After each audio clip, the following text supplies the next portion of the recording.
warahmatullahi wabarakatuh. Perkenalkan, nama saya Stiarin. Di sini saya akan memaparkan tentang penata laksanaan fisioterapi pada kasus luka bakar. Penanganan fisioterapi di sini dibagi menjadi 3 tahapan, adalah di fase akut, subakut, dan kronis.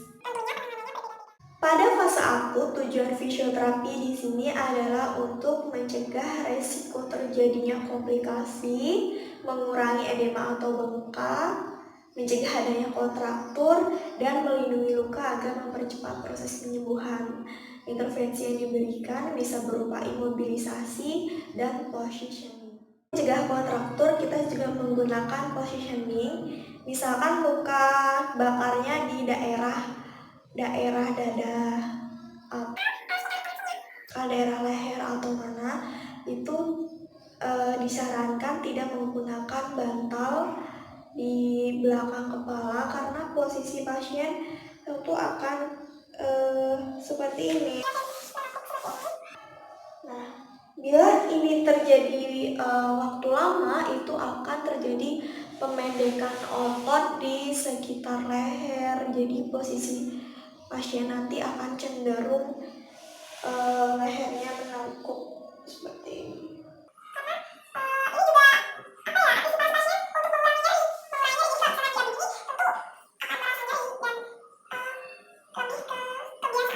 Kalau udah seperti ini mengurangi nyeri, dia akan seperti ini. Jadi kita akan posisikan leher dengan posisi netral dengan tidak menggunakan bantal.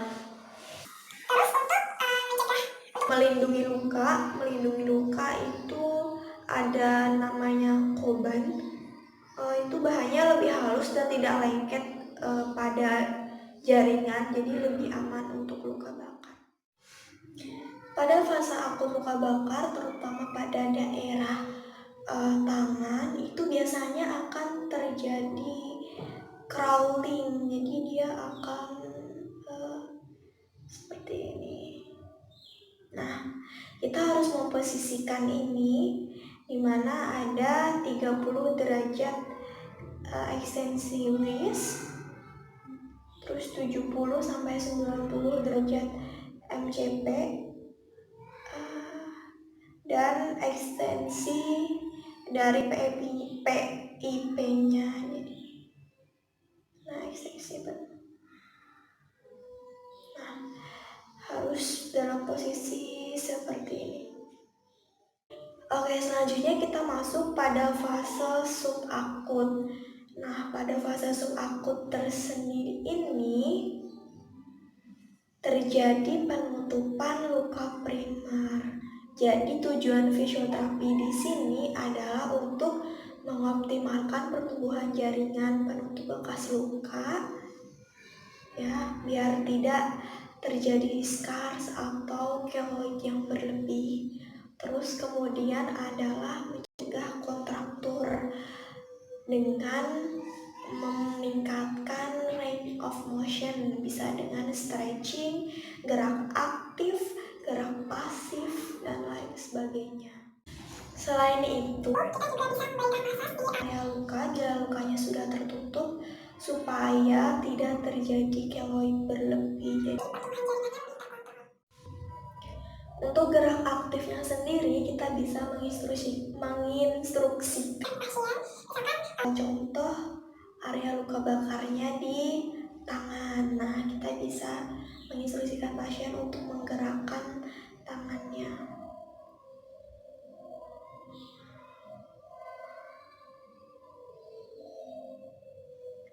Jadi mulai dari sendi-sendi kecil sampai ke pergelangan tangan. Kemudian ada gerakan membuka lentur dan oponenti seperti ini.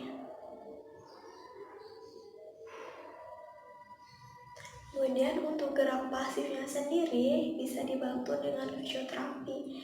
Gerakannya sama, cuma dibantu dengan fisioterapi. Jadi sekat posisinya seperti ini. Tadi udah posisikan benar seperti ini.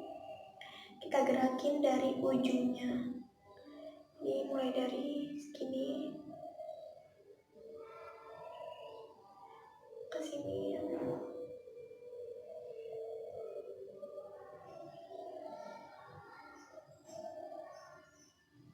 merangkai semuanya.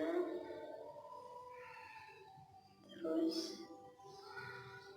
pergelangan tangan, kemudian ada untuk membuka menutup, kita bisa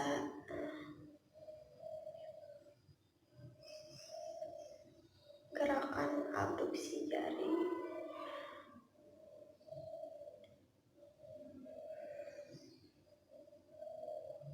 Kita bisa membantu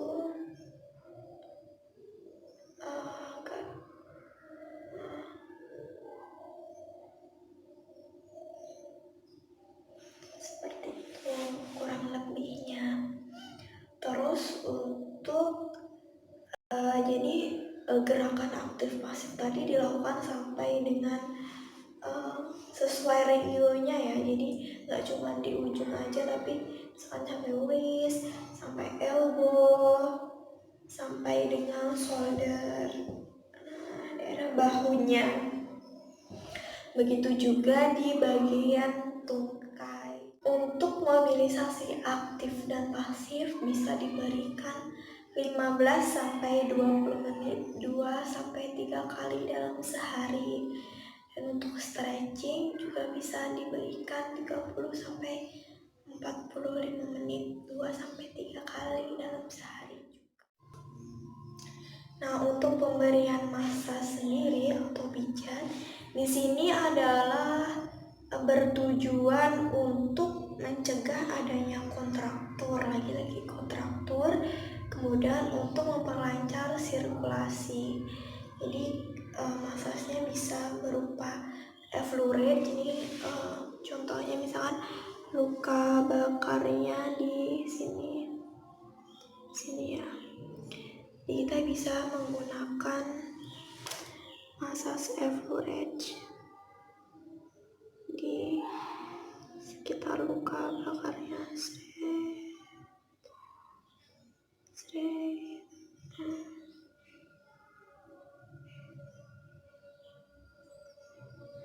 Dan ada gerakan sirkular.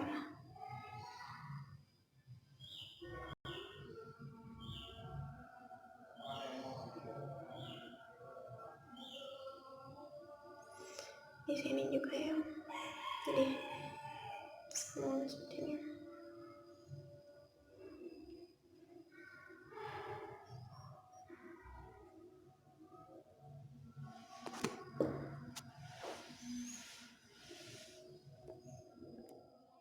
Kita ke fase kronis. Pada fase kronis ini kita bisa latihan aerobik dengan dosis. Selanjutnya kita masuk ke fase kronis. Di fase kronis ini kita sudah masuk ke latihan aerobik. Dosis yang dipakai adalah 85% dari HR maksimalnya, dilakukan 3 kali dalam seminggu. Latihannya bisa berupa treadmill, sepeda statik, jogging, lari, dan lain sebagainya. Kemudian latihan isokinetik juga bisa diberikan sesuai dengan kemampuan pasien. Untuk dosis latihan isokinetik diberikan secara bertahap, mulai dari 60-70% dari total RM-nya. Repetisinya bisa 4-10, 1-5 set, dan istirahat 3 menit di setiap setnya. Adalah pemberian home program atau